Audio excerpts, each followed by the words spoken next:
Assalamualaikum warahmatullahi wabarakatuh. Salam dan bahagia. Perkenalkan, saya Umu Karimah Zahra dari Program Studi Pendidikan Sekolah Dasar PPG Prajabatan 2022 Universitas Sarjana Wiyata Taman Siswa akan mempresentasikan pedoman observasi karakteristik peserta didik. Dalam aspek observasi kali ini ada perkembangan fisik, perkembangan motorik, perkembangan psikologis yang memuat kognitif, emosi, psikososial, dan moral. Kemudian aspek motivasi dan minat, etnik dan kultural, status sosial, serta gaya belajar. Untuk yang pertama yaitu perkembangan fisik.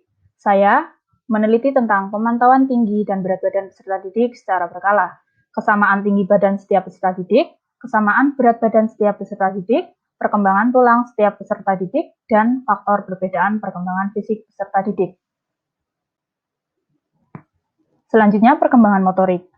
Pada perkembangan motorik, saya memantau tentang kemampuan peserta didik berjalan maju dan mundur, kemampuan peserta didik melompat, kemampuan peserta didik berdiri di atas satu kaki, kemampuan peserta didik mengikat benda, kemampuan peserta didik memotong kertas, serta kemampuan peserta didik dalam menulis. Selanjutnya yaitu perkembangan psikologis yang memuat kognitif, emosi, psikososial, dan moral. Pada perkembangan kognitif ada dua, yaitu yang pertama intelektual. Dari intelektual ini saya mengobservasi tentang hasil belajar, perkembangan kognitif berdasarkan teori Piaget, kemampuan berpikir, kesulitan dalam pembelajaran, serta cara peserta didik dalam mengatasi kesulitan belajar tersebut. Untuk aspek bahasa, saya meneliti tentang bahasa yang digunakan oleh peserta didik dengan pendidik atau guru, kemudian bahasa yang digunakan oleh peserta didik dengan temannya, bahasa yang digunakan oleh peserta didik di rumah dan masyarakat, serta bagaimana perkembangan bahasa peserta didik. Untuk perkembangan psikologis tentang perkembangan emosi, saya meneliti tentang kelas dan ruang pembelajaran lainnya yang dapat menjadi ruang ekspresi diri yang sehat bagi peserta didik, dan bagaimana cara guru merespon peserta didik yang belum bisa mengekspresikan diri dengan tepat. Untuk selanjutnya, masih perkembangan psikologis tentang perkembangan sosial. Di sini saya mengobservasi tentang bagaimana guru membangun atmosfer kelas yang mendukung peserta didik untuk mengembangkan kemampuan bersosialisasi, misalnya peka terhadap situasi sekitar, berempati, saling menghargai, serta berinteraksi dan berkomunikasi. Dan yang kedua yaitu bagaimana cara guru memfasilitasi peserta didik dalam mengembangkan keterampilan sosial peserta didik dalam kegiatan pembelajaran. Contohnya yaitu pada kerja kelompok dan mengerjakan proyek bersama.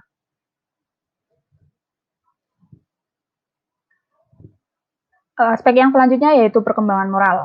Pada perkembangan moral, saya mengamati tentang bagaimana usaha yang dilakukan oleh guru untuk membangun nilai-nilai integritas dan spiritual peserta didiknya. Untuk aspek motivasi dan minat peserta didik, yang pertama, untuk motivasi, saya mengobservasi tentang keterlibatan peserta didik dalam proses pembelajaran, kemudian cara guru memotivasi peserta didik untuk terlibat aktif dalam pembelajaran, alasan peserta didik tidak termotivasi dalam pembelajaran, dan antusias belajar dari peserta didik, serta respon peserta didik terhadap pertanyaan guru. Untuk aspek minatnya, saya mengobservasi tentang semangat peserta didik dalam mengikuti pembelajaran, cara peserta didik mengerjakan tugas, tidak semangat atau semangatnya belajar pada guru tertentu, dan yang terakhir yaitu antusias ketika belajar menggunakan media pembelajaran yang menarik.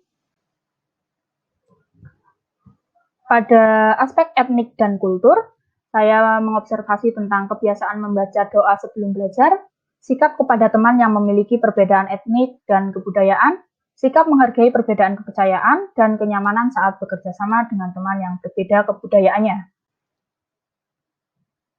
Kemudian ada aspek status sosial. Pada aspek status sosial, saya mengobservasi tentang transportasi yang digunakan oleh peserta didik dalam berangkat ke sekolah, kemudian fasilitas yang dipakai selama di sekolah, cara peserta didik berteman, apakah pemilih atau tidak berdasarkan status sosial, dan kondisi uang saku peserta didik.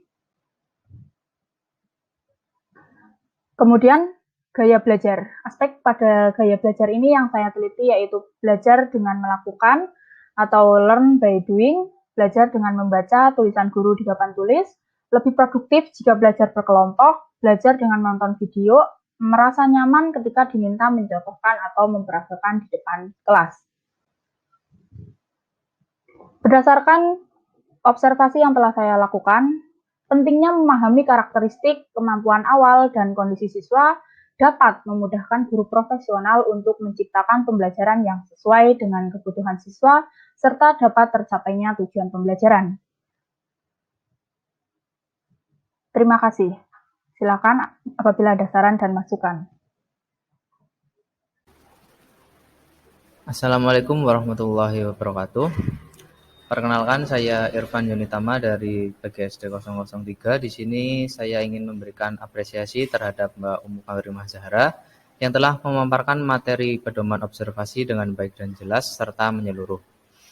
Di sini saya ingin memberikan saran terkait yang telah dipaparkan oleh Mbak Zahra, yang ini terkait tentang aspek gaya belajar yang sebaiknya lebih didetailkan lagi. Misalnya di sini ada gaya belajar dengan melakukan. Nah, di dalam gaya belajar itu termasuk gaya belajar jenis kinestetik. Lalu gaya belajar dengan membaca tulisan guru di papan tulis itu termasuk visual atau apa, itu lebih baik didetailkan lagi. Mungkin itu saja saran dari saya. Terima kasih. Wassalamualaikum warahmatullahi wabarakatuh.